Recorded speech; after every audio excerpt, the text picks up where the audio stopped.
जीवन में शीलता, शील ये कैसे है? अगर शीलता अगर ले आए तो जीवन ही शांत हो जाता है, एकदम स्थिर हो जाता है। और जिस दिन जीवन स्थिर हो जाता है उस दिन हमारे जीवन में उस परमात्मा की प्रति भक्ति का एक ऊर्जा जग जाता है, भक्ति का ऊर्जा जगता है। समय कम है, मैं विस्तृत से नहीं ले रहा हूँ, थोड़ी थोड़ी करके रहा हूँ। हाँ, ये लोग नहीं देते भैया सत्संग करने के लिए। मैं पहले से बोल के आया था, मैं ठेका करके आया था, भैया मैं चौका नहीं करूंगा। मेरे आ रहा हूँ तो मेरे को 2 दिन सत्संग करने के लिए खुले मैदान में सत्संग करूंगा।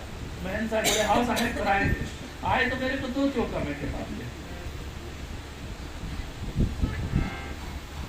चौका से क्या मिलता है? चौका तो कोई भी कर देगा, लेकिन जीवन के आधार ही सत्संग होता है। मनुष्य जीवन की मुक्ति के आधार पर, अगर मुक्ति के मार्ग में जाना है तो हमारा जीवन के आधार भोजन नहीं है, हमारे जीवन के आधार सत्संग होता है मानव। क्योंकि बिन सत्संग से हमें ज्ञान नहीं होता, और जब तक ज्ञान नहीं होगा हमारी विवेक जगेगा नहीं। क्योंकि जब तक विवेक नहीं जगेगा हम मनुष्य नहीं कहलाएंगे, हम इंसान नहीं कहलाएंगे।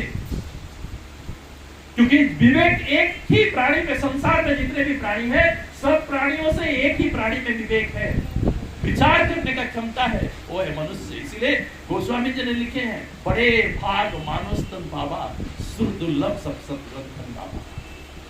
तो साहित्य के मानो से कैसा जेवरा मिले ना दुची बार, पक्का फल जो गिर पड़ा बकरी न लावेगा। आप लोगों में भेद है।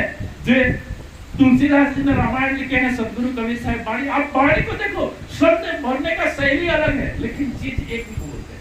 क्यों? अपने अनुभव की ज्ञान पे बोलते हैं। और हमारे जीवन में अनुभव ज्ञान नहीं है तो हम संत में बंटवारा कर देते हैं, भेदभाव कर देते हैं। आज यही तो है कबीर पंथ है। कबीर पंथ में भेदभाव करने वाले कबीर पंथ के अनुयायी ही है। सही है बता, मैं झूठ नहीं बोल रहा हूँ, यह सत्य तैयारी के साथ बोल। इसीलिए तो बाकी लोग कबीर पंथ की सत्संग में नहीं आते। आप चलो हमारे पास आप देखो, कबीर पंथ का सत्संग होता है तो कबीर पंथ ही कम आएंगे, दूसरे ज्यादा आएंगे सत्संग सुनने के लिए। हम ही लोग रखते हैं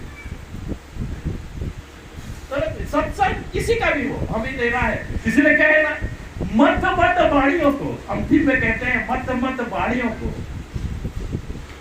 साधु संगत में, संत की संगत में, संत ने जो वाणी वचन हमको दे रहे हैं उस वाणी वचन को श्रवण करके उसको मंथन करो और सार सार निहार लो, बस हो गया भजन। अगर उससे चाहे कोई भी संप्रदाय, कोई भी मत मजहब की सत्संग हो, हम जाए और उसमें जो सार है, सार वस्तु को हम ग्रहण कर लिए तो हमारे जीवन में भजन हो गया। लेकिन सार जो सत्य है, जो सही मार्ग है, जो सही मार्ग में ले जाने वाला जो सत्य है, जीवन की आधार हो, उसी को हमें लेना है। तो ये होता है भजन। तो हमें ऐसे भजन करना, ठीक है? बस इतना ही बोलता हूँ, नहीं बोलूंगा। साहेब